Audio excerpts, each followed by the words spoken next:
एक टाइम पर दुनिया के सबसे अमीर इंसान जॉन बी रॉकफेलर ने कहा था, मुझे बस एक ही चीज़ खुशी देती है और वो है अपने डिविडेंड को आते हुए देखना। दुनिया के सबसे बड़े इन्वेस्टर वॉरेन बफेट को कोका कोला कंपनी से लास्ट ईयर 4150 करोड़ डिविडेंड से मिले।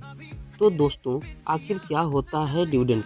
कौन सी कंपनी देती है डिविडेंड्स और आखिर कैसे हमें मिल सकता है? आज की वीडियो में हम यही 3 बातें जानेंगे। नमस्कार दोस्तों, स्वागत है आपका अपना ज्ञान ऑप्शन यूट्यूब चैनल में। दोस्तों, चलिए वीडियो स्टार्ट करते हैं। जल्दी से वीडियो को लाइक, शेयर एंड सब्सक्राइब कर दें और हाँ, बेल बटन को दबाकर ऑल पे क्लिक कर दें ताकि आने वाले वीडियो का सबसे पहले आपको नोटिफिकेशन मिल जाए। तो आइए दोस्तों, जानते हैं क्या होता है डिविडेंड। जैसा कि हमने पिछले वीडियो में बताया था कि इन्वेस्टर शेयर ग्रोथ और डिविडेंड से पैसे कमाते हैं। दोस्तों, डिविडेंड्स को हिंदी में लाभांश कहते हैं। इसमें दो शब्द जो दिखाई दे रहे हैं, लाभ और अंश। लाभ को प्रॉफिट कहते हैं और अंश को हम पार्ट कहते हैं। तो डिविडेंड्स का मतलब हुआ प्रॉफिट का पार्ट। जी हाँ दोस्तों, डिविडेंड का मतलब कुछ और नहीं, प्रॉफिट का पार्ट होता है। हर प्रॉफिटेबल कंपनी के पास दो चॉइस होते हैं, या तो वो अपने पूरे प्रॉफिट को अपने बिजनेस में लगा दें या अपने पास रख लें, नहीं तो प्रॉफिट का कुछ पार्ट रखकर बचा हुआ अपने शेयर होल्डर में बांट दें।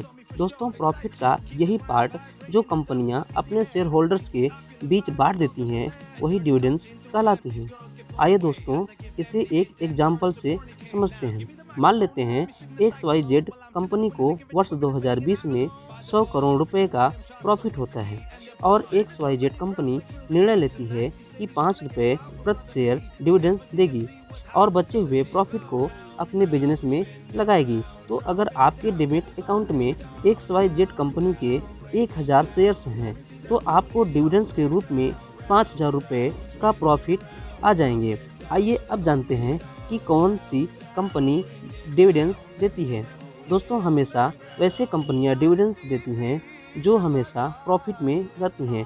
लॉस में रहने वाली कंपनी कभी डिविडेंड्स नहीं देती और डिविडेंड्स वैसी ही कंपनियां देती हैं जो बहुत बड़ी और मैच्योर हो चुकी होती हैं, क्योंकि जब कंपनियां न्यू होती हैं और अपने बिजनेस को एक्सटेंड करने के दौर में होते हैं, तो वो अपने सारे प्रॉफिट को अपने बिजनेस के एक्सपेंशन में ही लगाना चाहती हैं, क्योंकि कंपनियों को पता होता है कि आज की प्रॉफिट को लगाकर फ्यूचर्स में कहीं ज़्यादा प्रॉफिट कमा सकती हैं और इसमें ज़्यादा इन्वेस्टर को ही फ़ायदा होता है, क्योंकि जब तक कंपनी अपने प्रॉफिट को सही जगह लगाकर बढ़ाती जाएगी, उसका प्रॉफिट भी बढ़ता जाएगा। अब प्रॉफिट बढ़ने से हमें दो फ़ायदा होगा। एक तो हमने जो शेयर्स बाय किए हैं उसके प्राइस बढ़ेंगे और दूसरा, अगर फ्यूचर में कंपनी डिविडेंड्स देने का डिसीजन लेती है तो आज के डिविडेंड से बहुत ज़्यादा होगा, क्योंकि प्रॉफिट भी आज से कहीं ज़्यादा बढ़ चुका होगा। दोस्तों, ध्यान देने वाली बात यह है कि डिविडेंड्स देना या ना देना ये कंपनी के डायरेक्टर्स डिसाइड करते हैं। अगर उन्हें लगता है कि कंपनी प्रॉफिट का यूज बिजनेस बढ़ाने में कर सकते हैं तो डिविडेंड्स नहीं देते हैं, और उन्हें लगता है कि बिजनेस को बढ़ाना थोड़ा मुश्किल है तो प्रॉफिट का पार्ट वो अपने शेयर होल्डर्स को एज ए डिविडेंड्स के रूप में बांट देते हैं। दोस्तों, आइए अब जानते हैं कि डिविडेंड्स हमें कैसे मिल सकता है। हमने जाना कि डिविडेंड्स प्रॉफिटेबल और मैच्योर कंपनी ही देती हैं, तो हमें डिविडेंड चाहिए तो हमें वैसी कंपनियों के शेयर्स बाय करके रखने होंगे जो लगातार डिविडेंड्स दे रही होती हैं, और ऐसी कंपनी का लिस्ट ऑनलाइन सर्च में आसानी से मिल जाती है। लेकिन दोस्तों, डिविडेंड्स लेने के लिए कुछ डेट होते हैं जो हमें ध्यान में रखना पड़ता है। पहला है रिकॉर्ड डेट। रिकॉर्ड डेट उस डेट को कहते हैं जिस डेट को आपका नाम कंपनी के रिकॉर्ड लिस्ट में एज अ शेयर होल्डर के रूप में होना चाहिए। डिविडेंड देने वाली कंपनी रिकॉर्ड डेट को पब्लिकली अनाउंस करती है। अगर आपका नाम कंपनी के रिकॉर्ड डेट के लिस्ट में नहीं है तो आपको उस टाइम का डिविडेंड नहीं मिलेगा। दूसरा है ex dividend date. Ex dividend date generally record date के एक दिन पहले होता है।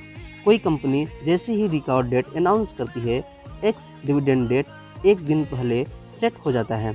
अगर हमें किसी कंपनी का डिविडेंड चाहिए तो उस कंपनी के शेयर्स को एक्स डिविडेंड डेट से पहले खरीदना होता है, और अगर शेयर्स को एक्स डिविडेंड डेट से पहले नहीं खरीदते तो हमें उस टाइम का डिविडेंड नहीं मिलेगा।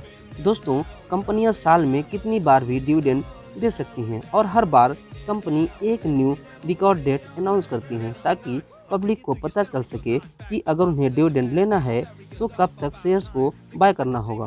तो दोस्तों, ये था वीडियो हमारा डिविडेंड के ऊपर। इसमें हमने ये जाना कि डिविडेंड प्रॉफिट का पार्ट होता है। मैच्योर और प्रॉफिटेबल कंपनियां ही डिविडेंड देती हैं, और हमें किसी कंपनी का डिविडेंड लेना है तो उस कंपनी के शेयर्स को एक्स डिविडेंड डेट से पहले बाय करना होता है।